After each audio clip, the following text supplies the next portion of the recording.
Assalamualaikum warahmatullahi wabarakatuh. Bertemu lagi dengan Bu Ernia. Kali ini masih di dalam mata kuliah perancangan pabrik kimia. Kita akan membahas tentang organisasi pabrik pada bagian yang pertama. Pada perancangan pabrik kimia ada beberapa elemen dasar yang harus kita perhatikan pada organisasi pabrik agar mencapai pencapaian hasil produksi yang optimal. Elemen-elemen dasar tersebut adalah yang pertama ada man atau manusia, kemudian material atau bahan, yang ketiga ada mesin, kemudian yang keempat ada metode, kelima adalah uang, dan keenam adalah market atau pasar. Bentuk perusahaan pada organisasi pabrik itu biasanya yang sering digunakan atau dipilih adalah bentuk perusahaan perseroan terbatas atau PT. Pada PT atau perseroan terbatas itu ada yang disebut pemegang saham, yaitu pemegang kekuasaan tertinggi pada perseroan terbatas yang diwakili oleh Dewan Komisaris. Kemudian ada direksi yang memimpin staf pabrik dan kantor, di mana staf pabrik dan kantor atau administrasi merupakan pelaksana operasional pabrik sehari-hari. Mengapa sebagian besar memilih perseroan terbatas atau PT? Ada beberapa alasan. Yang pertama adalah modal menjadi besar karena berasal dari beberapa orang dan pinjaman dari bank. Jadi pada PT modal diperoleh dari beberapa orang atau bisa dari pinjaman dari bank. Kemudian alasan kedua, biasanya dari segi hukum, status hukum lebih kuat dan lebih diakui dibandingkan dengan badan hukum perusahaan lainnya, sehingga mudah dalam peminjaman uang dari bank, terkait dengan peminjaman uang dari bank ya. Kemudian apabila terjadi kerugian, maka pemegang saham hanya mempertanggungjawabkan sebesar modal awalnya saja dan tidak sampai mengambil kekayaan pribadinya. Ini berbeda dengan jenis badan hukum yang lain gitu ya. Kalau di PT, maka kerugian hanya ditanggung pemegang saham sebesar modal awalnya saja. Kemudian alasan berikutnya adalah apabila terjadi konflik ya sebesar apapun pada pabrik, maka tidak akan mempengaruhi kegiatan dari pabrik karena permasalahan pribadi tidak akan mengganggu kegiatan dari pabrik karena berbeda jalur ya antara pemegang saham dengan operasional di dalam pabrik. Kemudian berikutnya adalah kita akan membahas tentang struktur organisasi. Yang digunakan adalah line and staff, sistem garis dan staff, di mana pada sistem ini wewenang tertinggi didistribusi ke karyawan melalui beberapa tingkat manajemen. Jadi ada beberapa tingkat manajemen. Biasanya sistem ini digunakan untuk organisasi yang cukup besar dengan produksi yang terus-menerus. Terdapat kesatuan pimpinan dan perintah sehingga disiplin kerja lebih baik.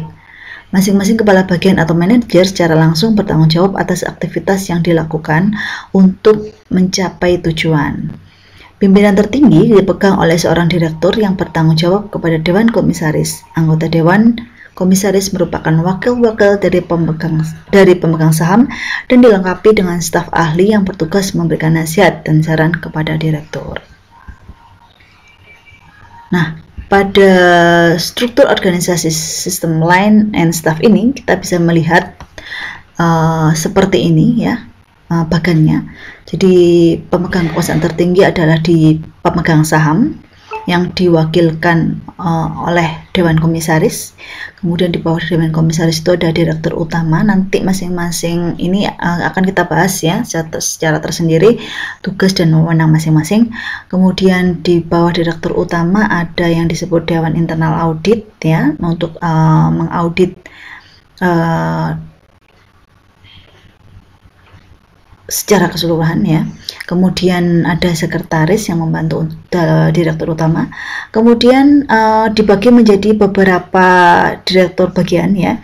Ada direktur pemasaran, direktur keuangan, direktur teknik, direktur produksi, direktur personalia dan umum, dan direktur safety, health and environment quality.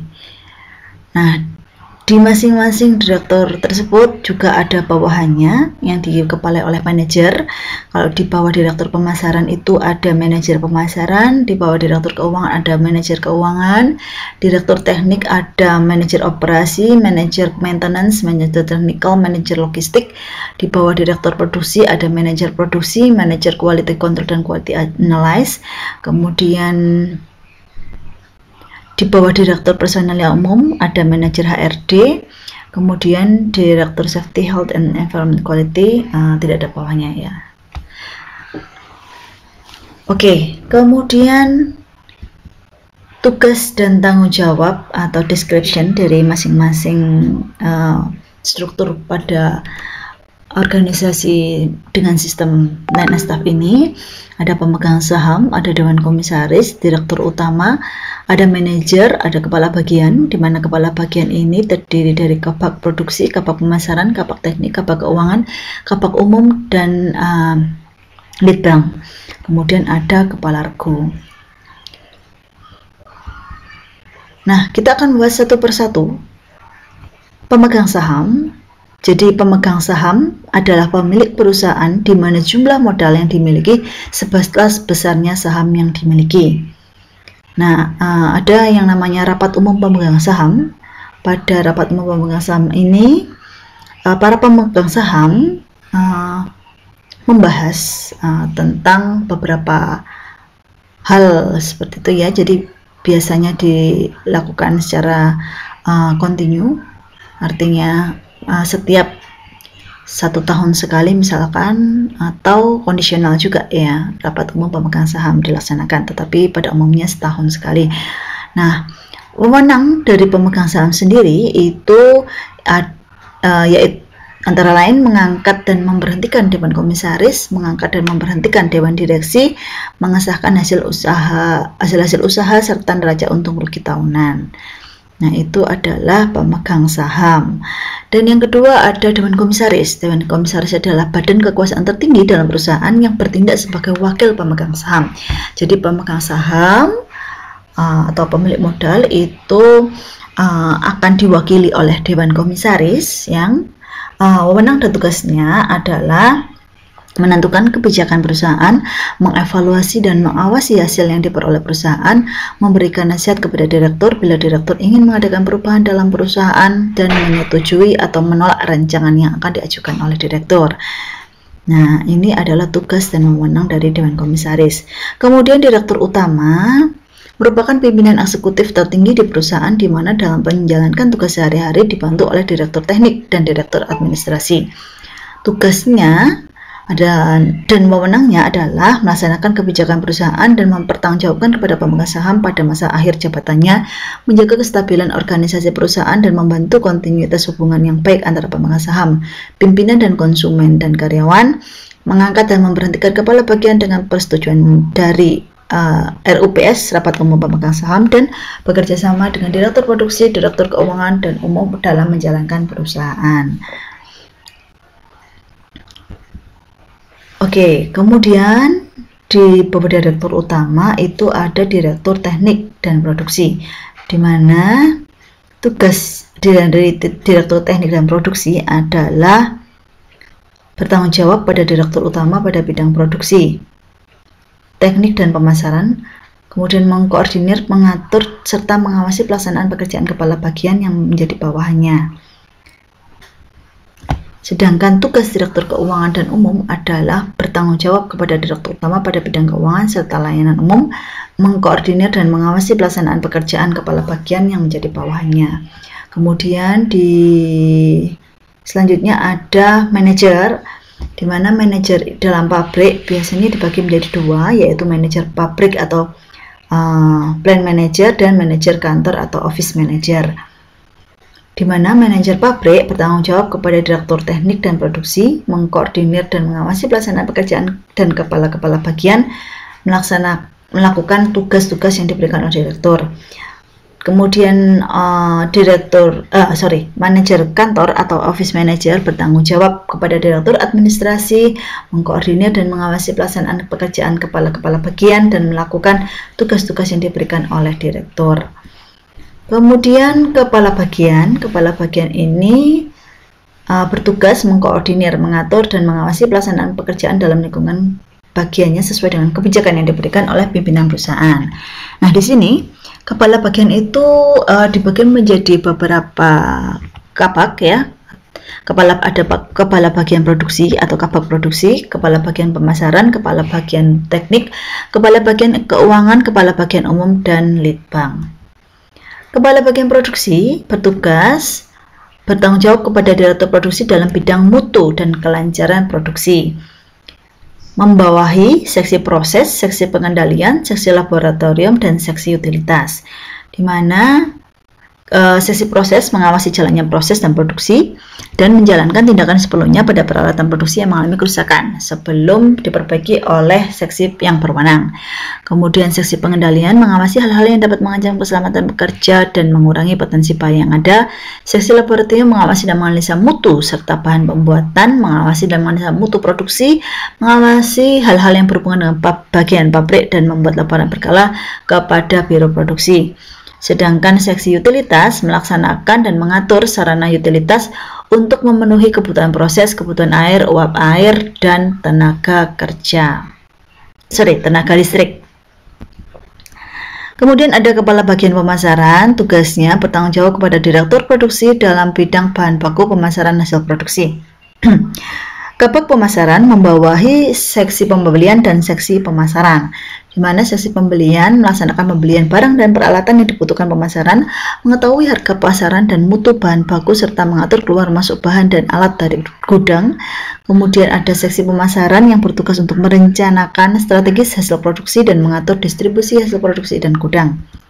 Kemudian ada kepala bagian teknik, kabak teknik, tugasnya bertanggung jawab kepada direktur produksi dalam bidang peralatan ya. Jadi kalau bagian teknik itu pada bidang peralatan, membawahi seksi pemeliharaan, perawatan, dan K3 atau keselamatan kesehatan kerja. Seksi pemeliharaan melakukan pemeliharaan dan memperbaiki fasilitas gedung dan peralatan proses. Kemudian untuk perawatan itu bertugas merawat, memelihara gedung, taman, dan peralatan proses termasuk utilitas, serta bertugas dalam memperbaiki peralatan yang rusak dan mempersiapkan suku cadangnya agar peralatan tersebut dapat digunakan dalam proses produksi. Dan yang selanjutnya adalah keselamatan kesehatan kerja. Bertugas mengatur dan mengawasi semua kegiatan yang berhubungan dengan keselamatan kerja, memberikan pelatihan dan keselamatan kerja. Oke, kemudian selanjutnya adalah kepala bagian keuangan, di mana bertanggung jawab untuk merencanakan dan mengawasi keluar masuknya arus uang dari perusahaan. Kabak keuangan membawahi seksi administrasi, menyelenggarakan pencatatan hutang piutang, administrasi persediaan kantor, pembukuan, dan masalah perpajakan. Kemudian ada seksi kas, menghitung penggunaan uang perusahaan, mengatur uang, dan membuat ramalan tentang keuangan masa depan. Kemudian ada kepala bagian umum, kabak umum, yang bertugas bertanggung jawab kepada direktur keuangan dan umum dalam bidang personalia, hubungan masyarakat, dan keuangan, di mana kabak umum ini membawahi seksi personalia, seksi keamanan, dan seksi humas. Seksi personalia membina tenaga kerja dan menciptakan suasana kerja yang sebaik mungkin antar pekerja dan lingkungannya supaya tidak terjadi pemborosan waktu dan biaya, mengusahakan disiplin kerja yang tinggi untuk menciptakan kondisi kerja yang dinamis. Seksi keamanan menjaga semua bagian pabrik dan fasilitas perusahaan, kemudian tugasnya adalah mengawasi juga keluar masuknya orang-orang bahkan karyawan maupun bukan karyawan di lingkungan perusahaan. Ada seksi humas yang mengadakan hubungan baik dengan masyarakat sekitar perusahaan maupun pemerintah. Itu adalah tugas dari kepala bagian umum dan bawahannya. Nah, selanjutnya adalah litbang atau penelitian dan pengembangan, atau dalam bahasa Inggrisnya disebut research and development. Jadi litbang atau R&D ini terdiri atas ahli-ahli sebagai pembantu direktur dan bertanggung jawab pada direktur. R&D membawahi Departemen Pemeliharaan dan Departemen Pengembangan. Tugas dan wewenangnya adalah mempelajari mutu produk, memperbaiki proses dari pabrik atau perancangan alat-alat pengembangan produksi, mengadakan penelitian pemasaran produk ke suatu tempat, dan mempertinggi efisiensi kerja. Kemudian yang terakhir ada kepala regu. Kepala regu adalah pelaksana pekerjaan dalam lingkungan bagiannya sesuai dengan rencana yang telah diatur para kepala seksi masing-masing agar diperoleh hasil uang maksimal dan efektif selama berlangsungnya proses produksi. Setiap kepala regu bertanggung jawab terhadap kepala seksi masing-masing. Demikian materi tentang organisasi pabrik. Pada bagian yang pertama kita akan melanjutkan dengan materi tentang organisasi pabrik pada bagian kedua pada pertemuan selanjutnya. Baik, sekian materi hari ini. Ada kurang lebihnya mohon maaf. Jangan lupa untuk selalu menjaga diri, menjaga kesehatan dan keluarga. Saya akhiri. Assalamualaikum warahmatullahi wabarakatuh.